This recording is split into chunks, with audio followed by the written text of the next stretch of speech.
Instructions for teachers. Dear teachers, as you know that we are doing STEAM education, so there are some teachers note over here that do the exercises in the workbook on pages 15 to 18, and then let's discuss these activities.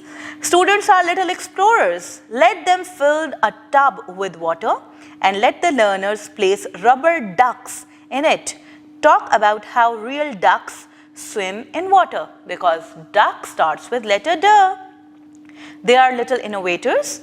Let the learners press a key on the keyboard to type the letter D. Then, being little builders, provide the learners with colorful Play-Doh and help them to make a drum. So, आपने उनको Play-Doh provide करनी है and let them make a nice drum.